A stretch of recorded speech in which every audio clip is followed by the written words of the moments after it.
warahmatullahi wabarakatuh.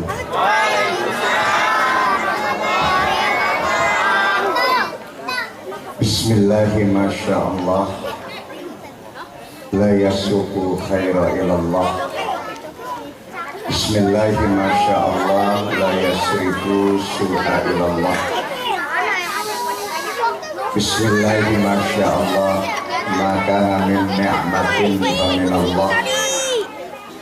Bismillahi masyaallah, la haula wa la quwata illa billahil aliyyil azim.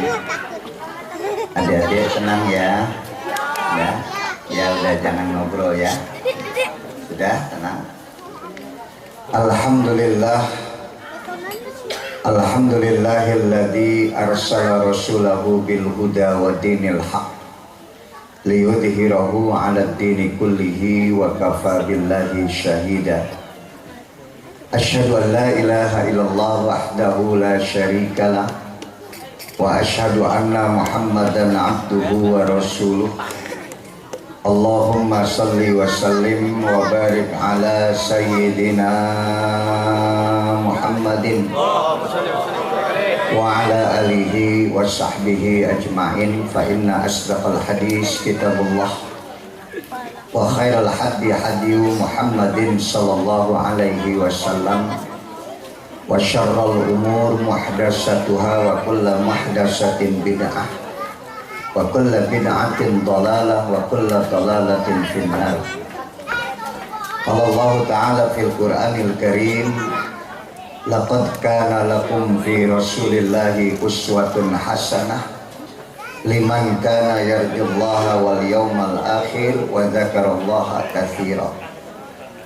Wa qala Nabi sallallahu alaihi wasallam, innama bu'ithtu li utammima makarimal akhlaq.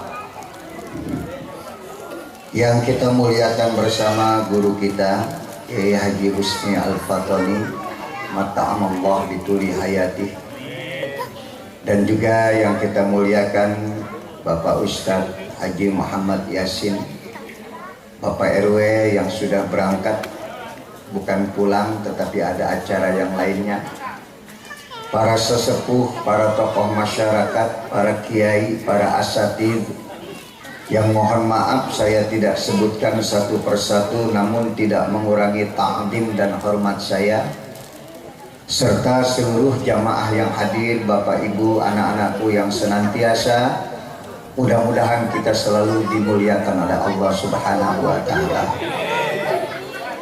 Alhamdulillah, kita panjatkan syukur kehadirat Allah. Pada kesempatan malam hari ini kita bisa berkumpul setelah hampir 2 tahun kita kena pandemi Covid. Ya, kayaknya hampir semua musholah masjid mengadakan peringatan Maulid, karena mereka rindu untuk berkumpul bersama, rindu untuk bermudzakarah bersama. Yang mudah-mudahan kehadiran kita pada malam hari ini, hadirnya kita dan duduk di tempat yang mulia ini akan menjadi catatan kebaikan kita di sisi Allah Subhanahu wa Ta'ala.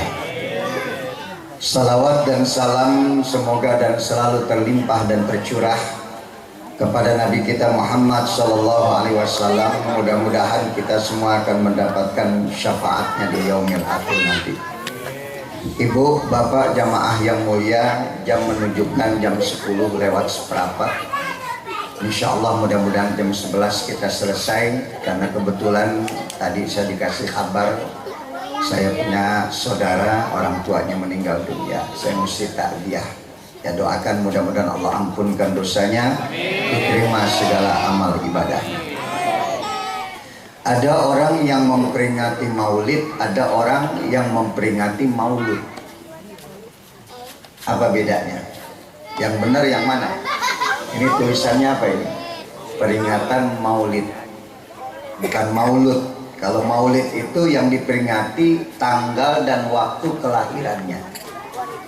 Jadi yang diperingati adalah tanggal dan waktu kelahiran Nabi kita Muhammad SAW. Makanya mereka mengadakan peringatan maulid biasanya di bulan Rabiul Awal. Kalau maulud adalah sosok Nabi yang dilahirkan, beda itu. Ya, kalau maulid tanggalnya, waktunya. Adik-adik tenang ya, duduk ya. Nah, ayo ya, duduk yang benar ya, supaya Ustadz bisa konsentrasi ya. Ini nanti kalau pulang nggak dapat apa-apa sayang ya, dapat ilmunya.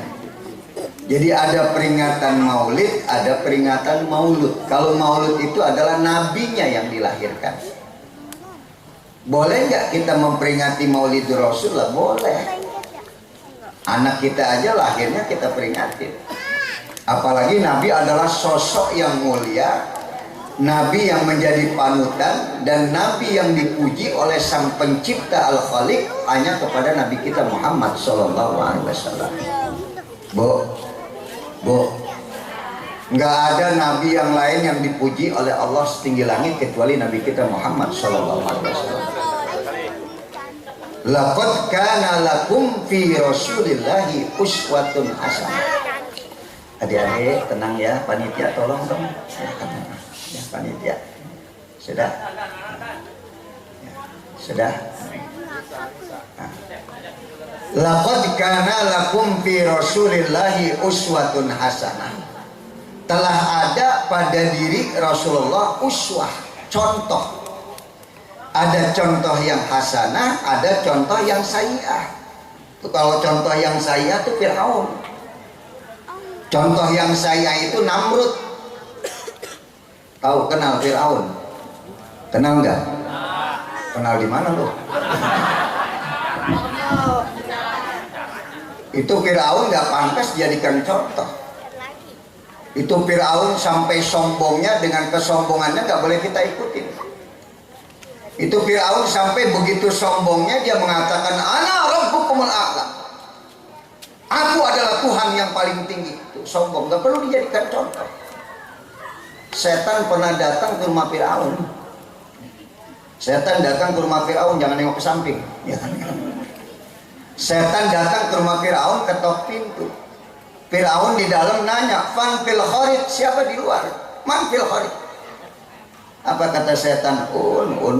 Ya Fir'aun. Ngaku Tuhan, gua di balik pintu aja lu kagak tahu, ya kan? Ya kan Firaun ngaku dirinya Tuhan, ana rabbukumul a'la, aku adalah Tuhan yang paling tinggi. Tapi ketika setan datang ke rumah Firaun, setan ketuk pintu. Firaun nanya, siapa di luar? Kata setan, ngaku Tuhan tapi gua di balik pintu aja lu kagak tahu. Begitu dibuka, kaget setan, kaget Firaun. Lu setan? Iya. Dari mana? Tangerang, ya kan? Ada apa datang kemari? Satu, silaturahim. Yang kedua, gue pengen nasihatin lu, Mau tahu nasihat-nasihatnya sama Fir'aun? Apaan lu mau nasihatin gue? Apaan nih, dengerin nih ya. Sesetan-setannya setan. Jadi sesetan-setannya setan, nggak ada setan yang ngaku dirinya Tuhan. Lu berani banget pun ngaku diri lu Tuhan. Ini yang model kayak begini gak boleh dijadikan contoh, karena seringkali kita nganggap diri kita Tuhan terhadap pegawai kita. Adik tenang. Kita nganggap diri Tuhan terhadap anak kita. Semua kemauan kita harus diikutin. Tuh model-model Firaun gak boleh dijadikan contoh. Namrud begitu juga. Kemal Atatürk begitu juga. Tetapi Nabi kita Muhammad SAW menjadi uswah hasanah, contoh yang baik, yang dari mulai beliau dilahirkan sampai pada akhir dari kehidupannya, sampai berlalu abad yang begitu panjang, tetap dia menjadikan contoh yang baik buat kita. Kenapa menjadi contoh? Karena dari mulai Rasulullah lahir sampai wafatnya beliau, apa yang terjadi pada diri Nabi kita? Akhlaknya tetap stabil, nggak labil. Dalam kondisi apapun Rasulullah nggak berubah, Pak Ibu. Kalau kita akhlak kita berubah, tuh bini lihat kalau laki lagi banyak duit, wah cium tangan sampai bolak balik. Ya. Bener kagak? Bener. Coba giliran lagi kagak punya duit, ya Allah itu muka ditekuk banget ya kan. Wih, orang jauh udah jangan ditunjuk udah. Itu kalau kita lihat Nabi kita Muhammad Shallallahu Alaihi Wasallam, kenapa dia pantas dijadikan contoh? Karena akhlak Nabi stabil, nggak pernah labil. Kalau kita kadang-kadang ibadah aja lagi rajin, kalau kita rajin ibadah, duit lagi banyak, pikiran lagi tenang. Ntar kita lagi nggak punya duit, nguring aja bawaannya. Apalagi lagi sakit gigi, tetangga nyanyi, gedek banget kita. Benar Pak Bu? Ya. Jadi Nabi kita pantas dijadikan contoh. Dari 124.000 Nabi, terpilih menjadi 313 Rasul. Dari 313 Rasul terpilih menjadi 25. Dari 25 terpilih menjadi 5 ulul azmi. Dari 5 terpilih menjadi 2 Ibrahim dan Muhammad. Dari 2 terpilih lagi menjadi 1, yaitu Nabi kita Muhammad Sallallahu Alaihi Wasallam. Makanya kalau kita dengar tarhim subuh tuh, kita ingat tuh bagaimana peristiwa Nabi Mi'raj, Isra dari Haram ke Aqsa, kemudian Mi'raj menuju 7 lapis langit, menembus Sidratul Muntaha. Ya, itu kalau kita dengar pagi tarhim tuh Bu ya, Masya Allah, itulah bagaimana bukti Nabi diangkat pada tingkatan derajat yang tidak bisa dicerna dengan akal dan pikiran manusia. Wa rafa'na laka dzikra, dan namamu Muhammad akan terus disebut-sebut sampai akhir zaman nanti. Diangkat derajat Nabi pada ketinggian derajat yang sangat tinggi. Pernah dengar tarhim enggak? Kalau subuh, assalatu wassalamu alaik ya imam al-mujahidin. Sering dengar ya? Ya Rasulullah,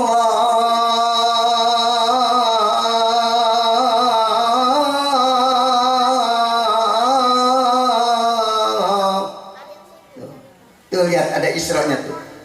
Ya man asra bikal muhaiminu lailan niltama niltawal anamu niyamu. Ya man asra, wahai yang diisrakan. Bocah, tenang. Nih, aku kasih minum. Haus sekali loh, minum. Haus nggak? Nggak, udah, duduk diem. Ya. Nih kalau modelnya kayak gini, bapaknya juga sama biasanya gini ya. Bapaknya mancing mulu biasanya. Anaknya siapa ya? Udin. Mana Udin? Lo tahu udah kenal Udin belum? Ini saya kalau di Kenduri Cinta sama Cak Nun itu sering dipanggil Ustadz Udin. Kenapa Ustadz Udin? Saya sering banyak cerita Udin. Udin ini dibilang goblok tapi pinter, dibilang pinter tapi goblok. Ada yang namanya Udin. Wih, maafin Din ya. Ini Udin dibilang goblok tapi pinter, dibilang pinter tapi goblok. Itu pernah saya cerita di Kenduri Cinta di tim. Pernah Udin adzan jam 12 malam Pak. Allahu Akbar, Allahu Akbar, jam 12 malam. RW geger, RT geger. Itu musolah didatangi sama rakyat, sama masyarakat. Udin lagi adzan disuruh berhenti. Din, lu berhenti adzan, Din. Lu kalau stres gila jangan adzan. Ini jam 12 adzan model apa, Din? Kata Udin sambil senyum cengar-cengir, yang gila sama stres bukan gua, lu yang pada datang stres. Lu yang pada datang, lu yang gila. Lah buktinya apa kata RT? Lah buktinya tadi waktu subuh gua adzan lu pada kagak datang, apa sekarang lu pada ngumpul gua adzan? Ya. Bener gak? Coba ntar buktiin subuh adzan. Ntar malam jam 12 adzan rame. Giliran subuh, Masya Allah. Nih bukti tadi Kiai udah ngomong tuh. Bukti maulid kita sukses, ntar lihat subuhnya. Di masjid saya subuh aja Bu bisa sampai 10 sak. Dijajarin atu-atu. Ini yang dikatakan sholat subuh ini, Masya Allah. Ini maulid, buktinya nanti subuh. Makanya Udin tadi di adzan jam berapa tadi? Gila apa stres? Agak, lu yang pada stres ya. Dah, terusin ya. Tadi sampai mana? Allah mengangkat derajat Nabi pada ketinggian derajat yang tidak bisa dicerna dengan nalar dan pikiran kita. Nih, ilmu nih ya. Ibu bayangkan nih, Bapak bisa bayangkan. Kita dibandingkan dengan bumi kayak serpihan debu. Saya pernah naik pesawat sama anak saya. Itu ketika pesawat belum take off, anak saya ngeliat ada truk gede banget. Ya Allah, truk gede banget ya, iya. Itu yang ngisi bensin tuh, yang ngisi apa kalau udah pokoknya itu aja udah ya kan. Begitu pesawat take off tuh kelihatan tuh truk semakin kecil dan terus naik semakin gak kelihatan. Tuh nak lihat tuh, kita ini kecil banget, tuh truk kecil banget. Makanya manusia makhluk Allah dibandingkan bumi kecil, nggak ada apa-apanya, bagaikan butiran debu. Dan bumi dibandingkan bintang-bintang bak serpihan debu, nggak kelihatan. Ente lihat bintang di sana. Kalau masih ada bintang, ente lihat tuh ada cahaya bintang yang nyampe ke mata kita 500 tahun perjalanan cahaya. Baru nyampe ke mata kita tuh bintang. Dan bintang-bintang bagaikan serpihan debu dibandingkan dengan galaksi, kumpulan bintang-bintang. Tuh bumi udah nggak kelihatan.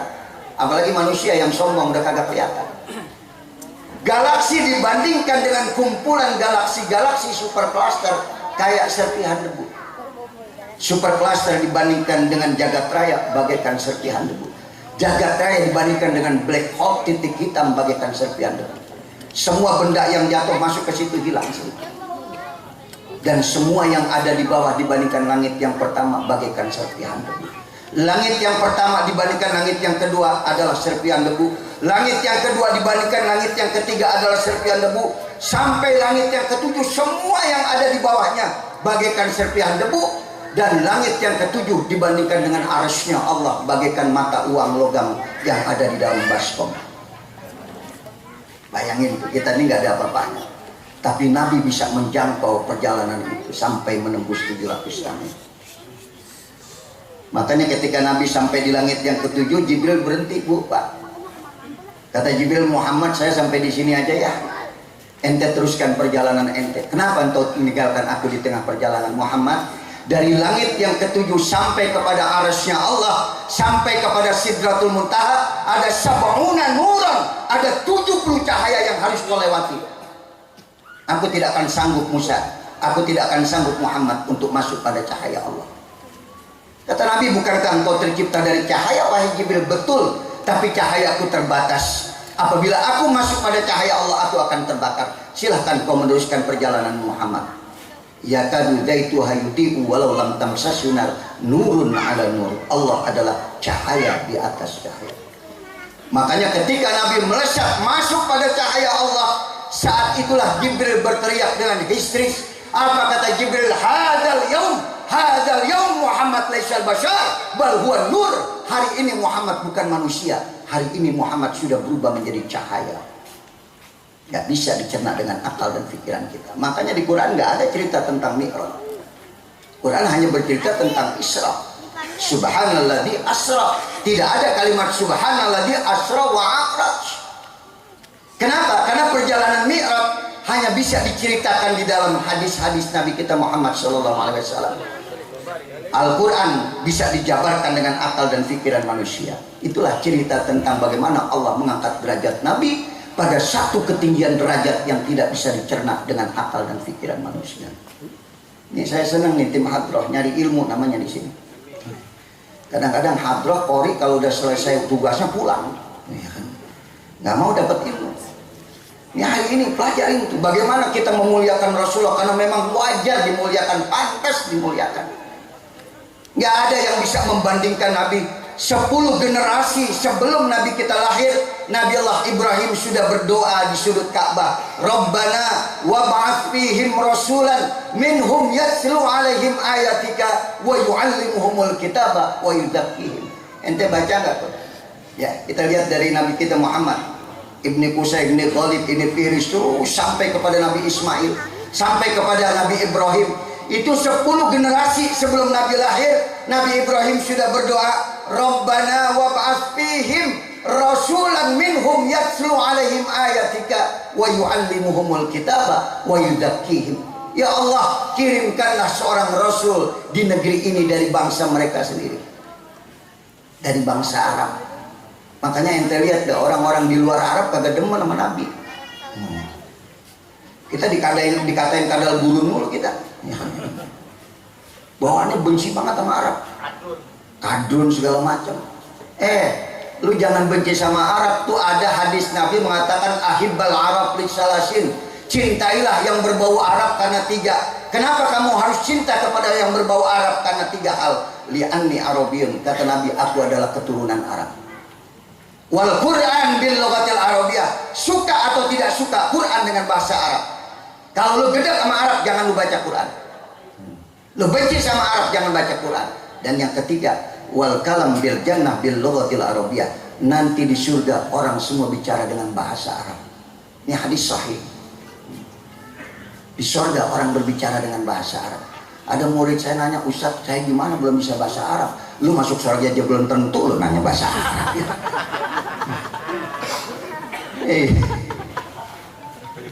Saya 7 tahun di Gontor, tiap hari bahasa Arab, belum tentu pasti masuk surga. Artinya apa tadi? Ketika kau cinta kepada Rasul yang dari keturunan Arab dan Quran menjadi rujukanmu dalam kehidupan, maka kau akan bisa dengan sendirinya bahasa Arab dan kau pasti akan masuk ke dalam surga. Soal bahasa mah, ya Allah Pak, bisa sendiri. Nanti di surga nggak ada orang yang ngomong pakai bahasa Betawi, bujuk dah, bujat dah. Abong ya kan kagak ada. Set deh kagak ada di surga. Di surga nggak ada orang ngomong Jawa tadi apa ngomong Jawa. Dalam ya kan nggak ada. Duduk kene duduk nggak ada. Di surga nggak ada orang ngomong bahasa Sunda. Kedap ya kan. Aina mah kieu wae kagak ada. Semua orang berbicara dengan bahasa Arab karena bahasa yang terindah adalah bahasa Arab. Makanya jangan benci. Nabi Ibrahim sudah berdoa 10 generasi sebelum kelahiran Nabi, ya Allah, kirimkanlah seorang Rasul dari bangsa Arab yang nanti mereka akan mengajarkan Al-Quran sebagai pedoman hidup mereka dan mensucikan mereka dari kemusyrikan-kemusyrikan. 600 tahun sebelum kelahiran Nabi kita Muhammad SAW, Nabi Isa sudah berpesan kepada kaumnya, nanti akan datang seorang Nabi yang bukan dari golongan kita. Kalian harus mengikuti mereka. Siapa? Muhammad. Nurnya sudah tercantum di langit sana.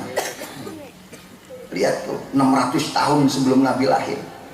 Makanya ibu bapak kalau lihat sejarah bagaimana pendeta Buhairah, ya, ngelihat Rasulullah, ini Nabi yang terakhir. Dia jalan diikuti oleh awan yang mendung yang melindungi dia. Sampai kepada Abu Talib, pendeta mengatakan, tolong buka baju anak ini. Ketika dibuka, Nabi belum diangkat menjadi Rasul. Ketika dibuka, dilihat ada stempel kenubuan, dipeluknya Nabi. Jaga anak ini baik-baik, musuhnya banyak nanti. Kalau aku masih hidup ketika anak ini diangkat menjadi Rasul, aku yang akan menjadi benteng, aku yang akan membackup dia. Semua nabi-nabi dan orang soleh sudah tahu tentang kelahiran Rasulullah SAW. Makanya ketika peristiwa Mi'raj, belum sampai pada Mi'raj saja, Nabi dari Haram ke Aqsa sampai di Aqsa sudah 124.000 Nabi menunggu kehadiran Nabi kita Muhammad SAW. Ya ibarat kita kalau mau berangkat haji kan pada kumpul dulu tuh, ya dilepas deh. Udah pada berangkat haji semua belum? Saya doain mudah-mudahan, amin. Mudah-mudahan tanah yang di Kerawang cepat lakunya, amin ya. Tanah siapa? Lah itu di Tanjung Priok, alhamdulillah Bu, aki-aki jual daun berangkat haji. Alhamdulillah dia jual daun sama kebun-kebunnya berangkat.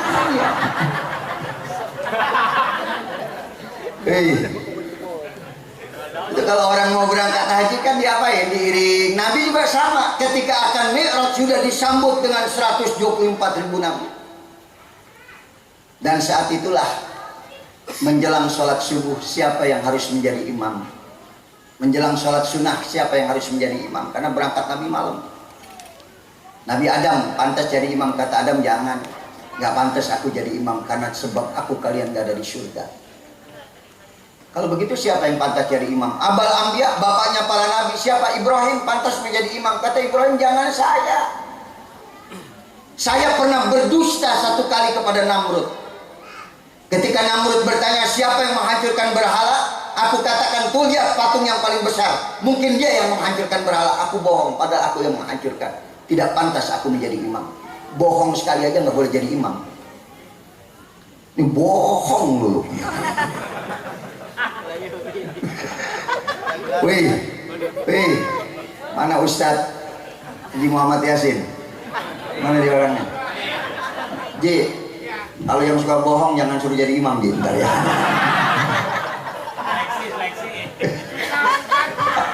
Udah. Hah? Apaan? Ada yang mau jadi imam. Masya Allah. Bu, jangan bohong. Bini berapa bini? Satu. Makanya orang kalau punya bini dua nih, orang ntar dulu gue belum ngomong loh. Orang kalau punya bini dua, insya Allah nanti di akhirat sholatnya puasanya nggak bakal diperiksa. Bener, karena mereka bohongnya aja kagak bisa habis kayaknya mereka. Malaikat udah keder aja ya. Ada yang bininya dua, maafin ya. Banyak. Alhamdulillah saya satu ya Bu ya. Anak nggak kelihatan lu, gue sambit lu, enak aja ngomong. Enak aja main kagak kelihatan. Bu, saya mah kagak takut sama bini, bener. Lebihnya aja kebangetan berani sama kita. Udah, begitu Nabi sampai di Masjidil Aqsa, 124.000 menyambut. Siapa yang pantas jadi imam? Gak ada yang berani.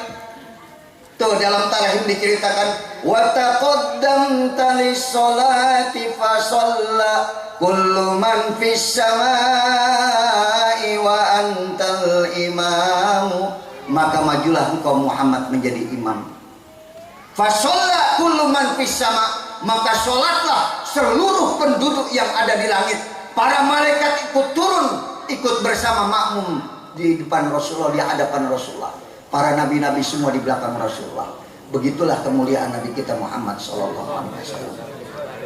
Belum lagi begitu sampai langit yang ketujuh. Apa kata Jibril? Saya nggak berani Muhammad, silahkan kau berjalan. Ketika Nabi melesat masuk pada cahaya Allah, saat itulah Jibril berteriak dengan histeris.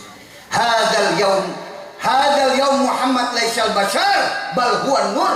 Hari ini Muhammad bukan manusia. Hari ini Muhammad sudah berubah menjadi cahaya. Hanya cahaya yang bisa masuk pada cahaya Allah. Ini kemuliaan Nabi kita Muhammad SAW. Ilmu ini ilmu. Oh ya. Kita kadang-kadang nggak tahu Muhammad itu mulianya di mana. Masya Allah, berbeda dengan kita. Sekarang saya mau tanya nih Bu, Nabi yang paling cakep Nabi siapa? Nabi siapa yang paling cakep? Wih, Nabi siapa? Yusuf. Salah. Nabi yang paling cakep Nabi Adam, Ji. Nabi Adam. Nabi Yusuf ada bapaknya Yakub. Nabi Adam nggak punya bapak. Khalaqtu Adam, tangan Allah yang menciptakan Nabi Allah Adam. Begitu sempurna ketampanan Nabi Adam karena tangan Allah yang menciptakan. Waktu Nabi Mi'raj, kata Nabi kepada sahabat, di langit aku bertemu dengan Yusuf dan Adam. Ternyata aku melihat Nabi Allah Adam 70 kali cakepnya daripada Nabi Yusuf alaihissalam. Tuh Nabi Yusuf aja orang sampai ngiris tangan nggak terasa. Nabi Yusuf lewat, tuh tangan sampai disayat. Ini malaikat apa manusia? Kok ada manusia tampannya kayak begini? Itu cakepnya Nabi Yusuf. Nabi Adam 70 kali dari Nabi Yusuf. Ibu pernah nggak lagi ngiris bawang, aki-aki lewat sampai keiris tangan kita?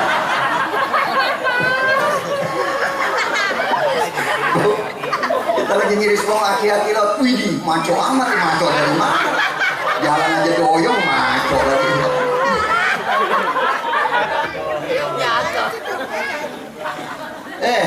Nabi Adam nggak ada yang ciptakan, nggak ada bapaknya, Allah yang menciptakan Nabi Yusuf. Makanya nanti nih, Bu, nanti suami ibu kalau di surga kata Nabi, cakepnya, tampannya kayak Nabi Allah Adam alaihissalam. Ntar malam lu liatin dia lagi tidur,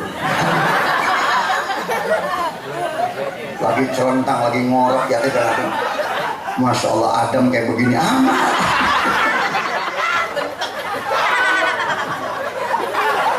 Nanti di sorga. Nanti di sorga. Itu Nabi Adam 70 kali cakepnya dari Nabi Yusuf. Sekarang saya mau tanya, Nabi ada di mana? Ayo, Nabi ada di mana? Kalau Nabi Yusuf kayak begitu cakepnya, Nabi Adam 70 kali, Nabi ada di mana? Tadi dibaca nih sama adik-adik kita. Mar'a wajhaka yas'ad ya karimal walidaini hauduka safil mubarak wirduna yauman nusyuri Allah.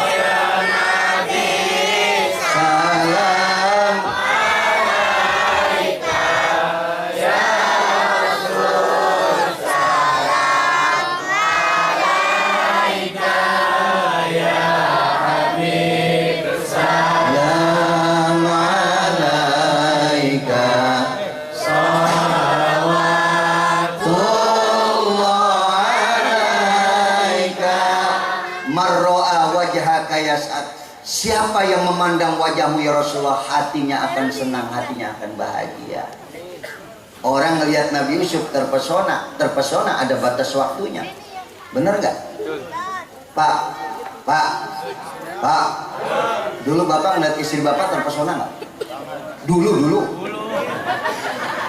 Terpesona nggak? Dikit dulu gua tanya ya. Bu, istri saya orang Jatinegara, saya orang Priuk.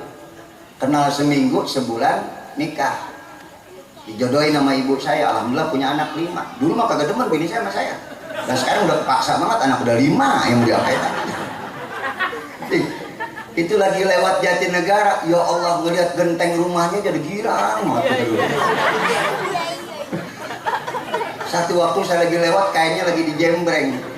Jadi keingetan, sampai di rumah saya telepon, Assalamualaikum, Waalaikumsalam. Siapa nih? Abang. Gimana bang kabarnya? Sehat, alhamdulillah. Ada apaan bang? Begini. Tadi abang lewat rumah adek, terus abang lihat kain adek lagi di Jembreng, jadi keingetan. Kain yang mana bang? Yang hijau burik-burik putih. Nah itu mah kain punya bang, nggak ada.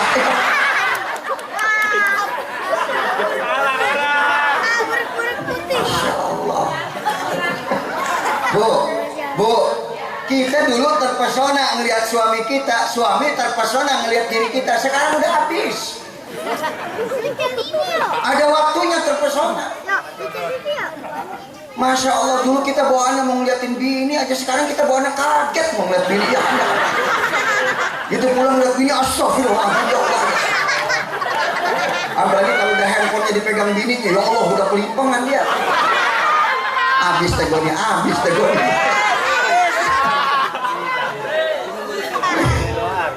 Jadi orang kalau ngelihat Nabi Yusuf terpesona, ingat terpesona ada waktunya, ada batasnya. Orang ngelihat Nabi bahagia, nggak ada ukurannya bahagia. Ngukur di mana? Ada orang miskin bahagia hidupnya. Nah orang berlimpah harta, gelisah, gusar.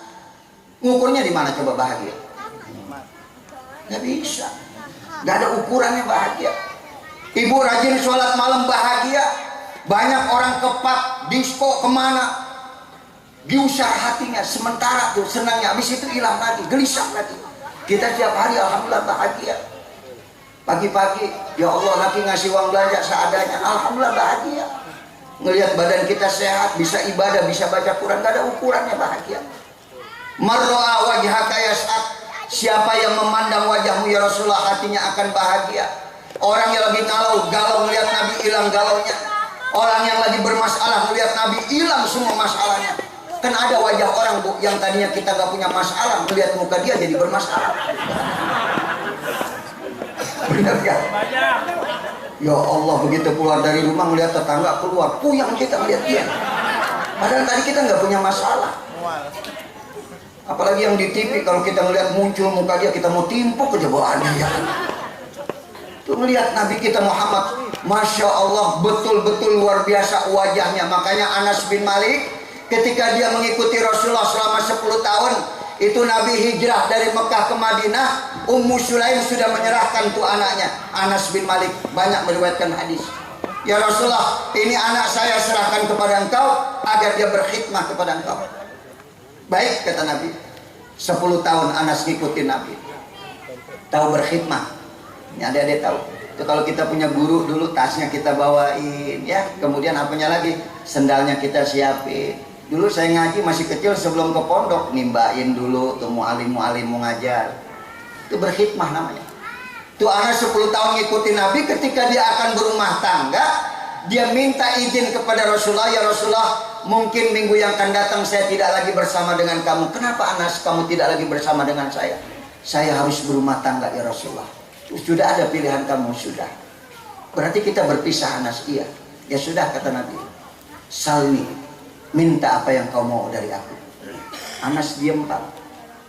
Air matanya yang jatuh. Anas, labbaik ya Rasulullah. Salni, minta apa yang kamu mau. Diam lagi Anas. Sampai 3 kali. Anas, labbaik ya Rasulullah. Salni, apa yang kamu mau. Nangis Anas.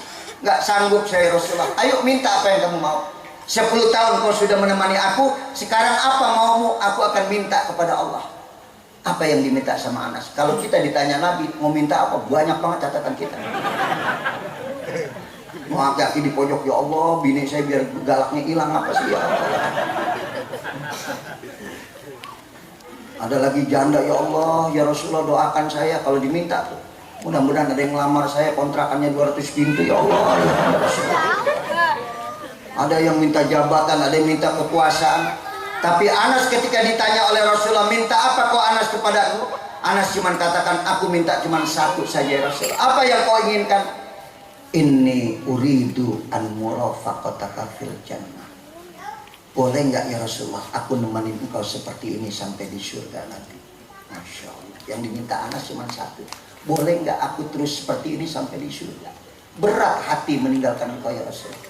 Selama 10 tahun aku hidup bersama denganmu ya Rasulullah. Tidak ada wajah yang paling sedap kupandang melainkan wajahmu. Tidak ada suara yang paling menyejukkan melainkan yang terlontar dari lisanmu. Dan tidak ada keindahan hidup yang paling indah kurasakan 10 tahun aku hidup bersama dengan engkau. Sebetulnya aku nggak ingin berpisah. Boleh nggak nanti di surga aku bersama lagi dengan engkau? Nabi nggak sombong, Pak. Nggak langsung angkat tangan berdoa. Nabi dengan sikap rendah hati mengatakan, Anas, kalau itu yang menjadi keinginanmu, ini bikasrati sujud. Banyak-banyaklah kau bersujud kepada Allah. Sikap rendah hatimu Anas, jalankan. Jangan sombong sama orang. Rendahkan dirimu di hadapan Allah. Kau akan bersama aku di dalam surga. Sikap rendah hati. Ini kita sering sombong, Pak. Tadi Fir'aun sombongnya kayak apa tahu. Nabi udah di depan pintu surga. Itu tinggal selangkah masuk surga. Tinggal begini. Pintu surga udah mau dibuka mana? Itu dalam kitab Mukhtarul Ahadits Nabawiyah. Hadis yang pertama ya. Syekh Ahmad Hashim. Itu Nabi mengatakan, ati babal jannah yaumal qiyamah fastaftah. Aku datengin pintu surga pada hari kiamat, aku minta pintu itu untuk dibuka. Fayaqulul khazin, maka berkatalah penjaga pintu surga. Siapa penjaga pintu surga? Malaikat Ridwan. Berkata malaikat Ridwan, man enta, siapa kamu? Berani-beraninya menyuruh saya membuka pintu surga. Nabi mengatakan, ana Muhammad. Nabi nggak sebut ana Nabi Allah, ana Rasulullah. Dengan sikap rendah hati Nabi sebutkan namanya, ana Muhammad. Kita kadang-kadang tuh masih timbul tuh yang nempel di badan kita, di pundak kita. Kita datang ke majelis, jadi ustadz, jadi kiai, dicuekin sama jamaah, nggak ada yang kenal sama jamaah. Ngomong kita, wih, kiai ini ustadz, iya kan ya? Bener nggak? Masih kita sebut nama jabatan kita. Tanggalkan jabatanmu, kamu cuma sekedar nama. What is name? Kata Shakespeare. Apalah arti sebuah nama tadi? Tapi dengan sikap rendah hati, Nabi tidak mengatakan ana Rasulullah, ana Nabi Allah. Tapi Nabi mengatakan ana Muhammad, saya hanyalah Muhammad. Apa kata malaikat Ridwan? Bika umirtu alla aftahali ahadin qablak. Aku diperintahkan oleh Tuhanku untuk tidak membuka pintu ini sebelum kau yang pertama kali membuka. Begitu pintu surga dibuka, Nabi nggak masuk, Pak. Emang lu? Begitu pintu sudah ngablak, udah ngacir aja duluan. Bini ditinggalin di Alfamart aja kadang-kadang tinggalin bini ya. Itu melupa namanya. Nabi tungguin umatnya satu-satu. Robbi salim salim ummati. Ya Allah tuh umatku lagi lewat Shiratal Mustaqim, jangan sampai ada yang jatuh ke dalam neraka jahanam. Sampai umat yang terakhir Nabi terus berdoa. Ini Nabi kita Muhammad SAW begitu perhatian, azizun alaihi ma'anitum, merasakan betul apa yang dirasakan oleh umatnya. Bapak ibu nggak usah cerita miskin, Nabi lebih miskin dari kita. Kita nggak usah cerita menderita, Nabi lebih menderita dari kita. Kenapa? Azizun alaihi ma'anitum, dia merasakan betul apa yang dirasakan oleh umatnya. Kita tetangga miskin aja susah, kita nggak mau tahu. Coba kalau Nabi, ya Allah dipikirin tuh umatnya. Ya, Masya Allah, itu luar biasa Nabi kita Muhammad SAW. Makanya kita peringati hari ini, malam ini peringatan Rasulullah, Maulid Nabi. Ayo kita contoh akhlak Nabi, sikap rendah hati, jangan sombong. Kita ini nggak ada apa-apanya Bu, Pak. Kita bakal mati, bener nggak? Setahun sebelum meninggal dunia, saya baca di kitab. Terus sebelum kita meninggal dunia setahun nih, dengerin Bu, setahun nih ubun-ubun kita kayak ketarik. Setahun sebelum meninggal dunia ubun-ubun kayak ketarik. Lu udah ada yang berasa belum? Wih, nih setahun 40 hari Pak Ngaji, 40 hari 40 hari sebelum meninggal dunia itu daun yang di Lauhil Mahfuz jatuh, dipungut sama Israel. Makanya orang dulu bilang 40 hari udah mayit ya, daun jatuh suka diludahin tuh kalau daun jatuh sama orang dulu. Terus hubungannya apa kalau ludahin kagak mati ya? Itu 40 hari. Makanya nih Bu, cerita si Udin lagi, Udin ya. Din, maafin Din. Ini cerita doang, ini cerita, jangan dimasukin hati. Udin lagi enak-enak ngopi, tiba-tiba datang ke tamu. Assalamualaikum. Waalaikumsalam. Dia lihat sama Udin, orang dari mana ya? Man enta, siapa kamu? Ana malakal maut, saya adalah malaikat pencabut nyawa. Udah 40 hari gue ngintilin Udin, 40 hari gue udah liatin gerak-gerik lu. Sekarang hari yang ke-40, berarti sudah waktunya ente meninggal dunia. Bu, kata Udin, kata malaikat maut, nih Din, nama ente paling atas, Hasanuddin. Udin lagi ngopi kaget Bang Haji. Astagfirullah ya Allah. Hari ini juga iya, waktu ini iya. Ana minta waktu udah 5 menit aja kata Udin. Ngapa? Ini kopi belum kelar, urusan kopi. Malaikat maut ngelihat si Udin minta waktu 5 menit, dia lagi ngopi, kopinya belum kelar, kesian juga. Ya udah Din, gua kasih waktu 5 menit. Kata Udin, gimana kalau kita ngopi bareng-bareng? Kenapanya banyak nih Udin. Kita ngopi bareng-bareng, kata malaikat maut, boleh juga Din. Akhirnya tuh malaikat maut dibikinin kopi sama Udin. Udin akalnya banyak, dicampur obat bius. Nah begitu malaikat maut minum ketiduran, diambil catatannya sama Udin. Namanya kan paling atas, dipindahin paling. Akhirnya tuh malaikat maut bangun. Begitu bangun, astagfirullah, gua ngapa Din? Tidur. Kenapa anak bisa tidur Din? Tadi ente minum kopi. Lah minum kopi bisa tidur? Anak campur obat bius sedikit. Ya Allah Din, kata malaikat maut, jazakumullah khairul jaza. Din, terima kasih banyak, seumur-umur gue jadi malaikat baru ini gue tidur Din. Ya. Lu tenang aja Din, tenang lo ya. Gue kasih bonus, kata malaikat maut ya. Pokoknya gue gak cabut dari atas hari ini Din, gue cabut dari bawah juga Din ya. Mati juga Pak Udin.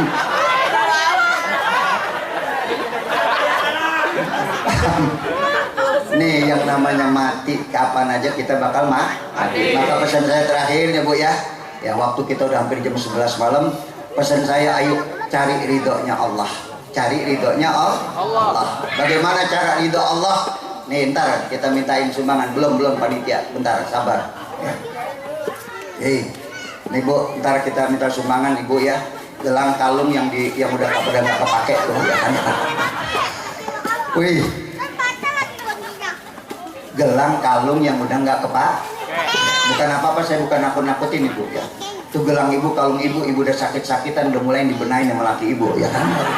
Makanya mendingan sumbangin tuh ntar ya, buat panitia, buat masjid ya. Jadi sekali lagi, ayo, saya sering bilang nih anak muda, maaf ya anak muda, lu cium tangan sama kiai bolak balik, bapak lu nggak pernah lu gitu ya. Bener nggak? Tuh tangan kiai ustadz lu cium bolak balik, ustadz kiai jalan, lu siap orang semua. Guru gua ngelewat, guru ngelewat. Pernah bapak lu gitu ya? Ridho Allah fi ridho walidain, ridhonya Allah pada ridho orang tua. Paham? Ini saya pesen banget nih ya, anak muda saya salut ya, saya bangga ngelihat mereka menghormati guru, tapi orang tua ridho Allah lebih, Allah ridho terhadap diri kita. Di zaman Nabi ada anak muda duitnya diambil bapaknya. Ketika duitnya diambil bapaknya, dia marah, dia ngadu sama Rasulullah, ya Rasulullah, saya nggak redho duit saya diambil bapak saya, panggil bapakmu kemari. Ketika bapaknya dipanggil, bapaknya ditanya, betul kamu ambil duit anak kamu? Betul ya Rasulullah. Kenapa kamu ambil duit anak kamu? Ya Rasulullah, aku yang mendidik anakku sejak kecil, aku yang mendoakan anakku, tapi ketika aku tua ya Rasulullah, aku disia-siakan. Sampai tadi pagi aku nggak punya duit ya Rasulullah, aku ambil duitnya sedikit buat makan ya Rasulullah. Anaknya ditanya, nak, kau lihat tuh bapakmu ngambil duitmu cuma buat makan, kamu redho nggak? Saya nggak redho ya Rasulullah. Marah Nabi. Apa kata Nabi? Nak, dengarkan ya, anta wa malu kali abika, nggak usah diri hartamu, dirimu masih milik orang tua. Dengerin nih anak muda, lu nanti punya bini, jangan lu abaikan tuh bapak ibu lu. Ridho kamu semua ada pada ridho orang tua. Kalau sampai orang tua ngambil duit anaknya, yang salah bukan orang tuanya, anaknya. Ngapa orang tua nggak punya duit, lu kagak tahu? Dengerin, jangan ketawa. Wih. Tanya tuh ibu kita, tanya bapak kita, Pak, ada duit apa kagak? Ada beras apa kagak? Tengokin orang tua kita. Kita ketemu bini baru kemarin. Orang tua dari mulai kita kagak berdaya, dari mulai kita kecil tuh orang tua terus. Jadi ini juga sama ibu. Kalau laki kita sayang sama bapaknya, sama emaknya, lu jangan pakai sirik. Kita ketemu laki kita baru kemarin, tuh bapak lu, ibu lu lagi kurang sehat, tengokin. Tuh. Ini kadang-kadang ada mantu yang rada-rada songong. Bener kagak mau ngaji? Mantu. Mertuanya datang pakai kudungan hijau, baju hijau, mantunya udah ngomong, lihat si hijau udah datang lagi tuh.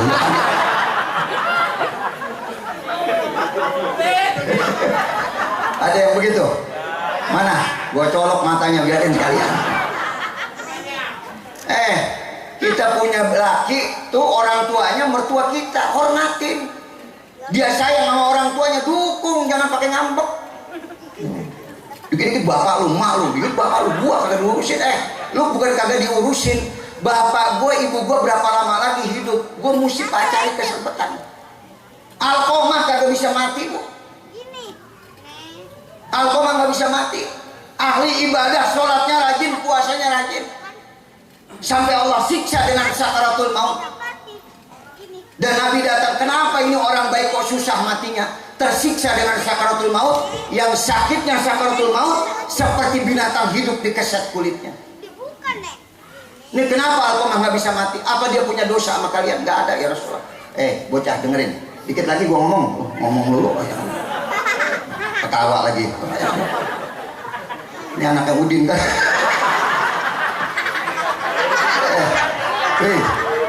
Bapak lu namanya siapa? Udah, ya kami mana tuh gua lupa tadi. Alkomah. Kenapa nggak bisa mati? Nabi tanya, nih orang baik, sholatnya rajin, puasanya rajin, kenapa sulit mati? Apa dia punya utang? Nggak ada ya Rasulullah. Dia orang baik, sholatnya masih ada orang tuanya. Ada. Siapa? Ibunya. Panggil ibunya kemari. Ketika ibunya dipanggil, ditanya, ini anak ibu Alkomah, betul ya Rasulullah? Apa dia punya salah sama ibu? Banyak salahnya Rasulullah. Aku yang melahirkan Alkomah, aku yang mendidik Alkomah.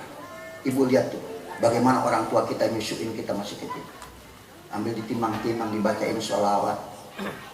Kasih sayang orang tua dipandangin tuh. Saya baru cucu yang kelima nih, Saya liatin anak saya lagi nyusuin, anaknya diliatin muka anaknya ngeliatin muka emaknya. Ya ada anak sambil nyusu ngeliatin muka bapaknya, yang diliatin muka emaknya ya kan. Wih.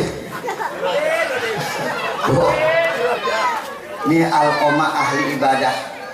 Apa dia punya salah sama ibu? Banyak salahnya Rasulullah. Setelah dia punya istri, dia lebih peduli kepada istrinya dibandingkan aku. Sakit hatiku ya Rasul. Bu, maafin Alqamah. Biarkan dia tersiksa sebagaimana sakit hatiku ya Rasul. Sampai dibujuk sama Nabi, maafkan Bu Alqamah. Kagak ya Rasulullah, biar dia rasakan sakitnya bagaimana sakit hati saya. Dibujuk terus sama Nabi, ibunda Alqamah tidak memaafkan. Baik, kalau ibu tidak mau memaafkan Alqamah, ayo sahabat kumpulkan kayu bakar, kita bakar Alqamah. Kasihan Alqamah, dia ahli ibadah tapi sulit menghadapi kematian gara-gara orang tuanya nggak redho. Ketika kayu bakar sudah dikumpulkan dan ketika api akan disulut, ibu adalah tetap ibu. Jangan bakar anakku ya Rasulullah, jangan sakiti anakku.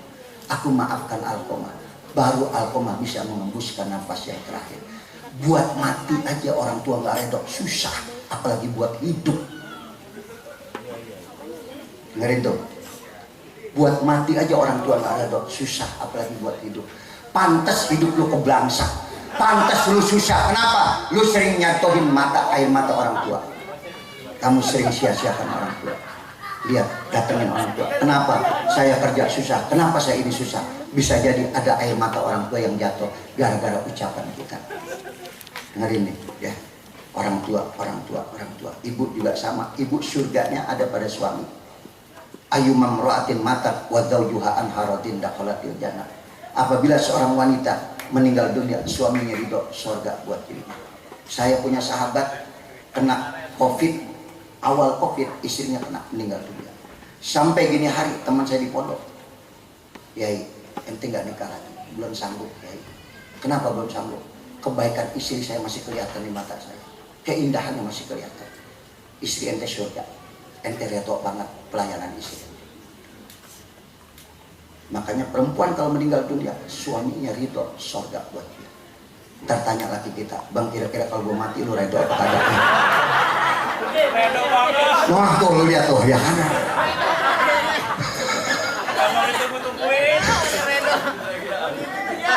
Maksudnya ridho bukan di situ, pelayanan istri, ya Bu ya. Masya Allah, kesian tuh aki-aki yang dibentak dulu Bu. Mana udah jantungan mati lu nyesel seumur-umur ya kan? Ini kadang-kadang mau ngaji aja laki diomelin, bang gue mau ngaji, ntar kalau hujan jemuran lu angkat ya kan?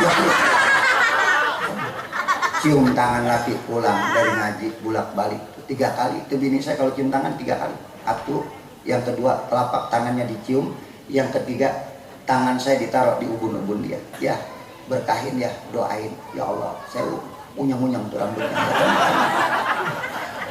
Bu, ya Allah lu cium tangan setahun cuma 2 kali.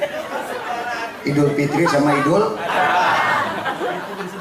ya, itu juga disentak banget laki. Itu kalau Idul Fitri orang bener banget itu ya. Begitu turun Id aja tuh bini udah nubruk lakinya, bilang maaf ya, dipelukin sama lakinya. Ya Allah deh, iya gue maafin.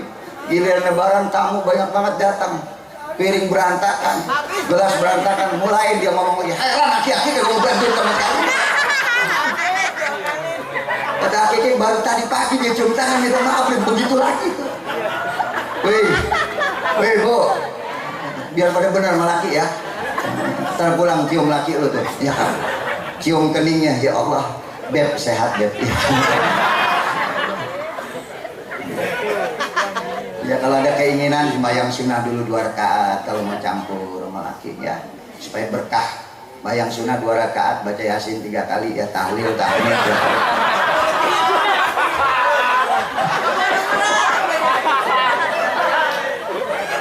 Ya sampai situ aja, udah capek ya kan. Terus udah cukup Bu, nanti lain waktu ya. Jadi pesan saya itu mudah-mudahan bisa kita amalkan dalam kehidupan kita ya. Insya Allah mudah-mudahan ya, hidup cuma sebentar. Ayo cari ridho Allah. Anak-anak ridho pada orang tua, istri ridho pada suami ya. Nih, ntar saya ajarin nih kalau bikin teh kopi buat suami, baca Bismillahirrahmanirrahim. Ada 19 huruf, setiap satu huruf 10 kebaikan, 10 rahmat Allah. Jadi kalau kita minum baca Bismillahirrahmanirrahim, diminum sama suami kita 190 rahmat Allah. Bismillah ada 19 huruf, satu huruf 10 rahmat Allah. Berarti kalau 19 berapa? 190. Nuang air dari galon ke dispenser. Bismillahirrahmanirrahim. Makanya ente jangan kebangetan bawel. Mah bikinin kopi. Iya pak. Gulanya dikit aja. Iya pak. Udah mau diaduk tuh sama bininya. Ya. Airnya yang hangat. Iya pak. Pakai gelas kecil, jangan pakai gelas kecil, tangkir aja. Tuh bini jadi kagak baca bismillah. Emang dasar hati-hati bawel banget ya. Makanya kita jangan kebangetan bawel. Bismillahirrahmanirrahim. Ayo kita baca sholawat ya, sama-sama keluarin apa yang ada di kantong kita untuk bersedekah. Allahumma sholli ala sayyidina Muhammadin fil qulubi wa dawaiha. Ayo.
Alhamdulillahirabbil alamin arrahmanirrahim maliki yaumiddin iyyaka na'budu wa iyyaka nasta'in ihdinas siratal mustaqim siratal ladzina an'amta 'alaihim ghairil maghdubi 'alaihim waladdallin. Ini saja dari saya, mohon maaf. Usi nafsi wa iyyakum bittaqwallah. Wassalamualaikum warahmatullahi wabarakatuh.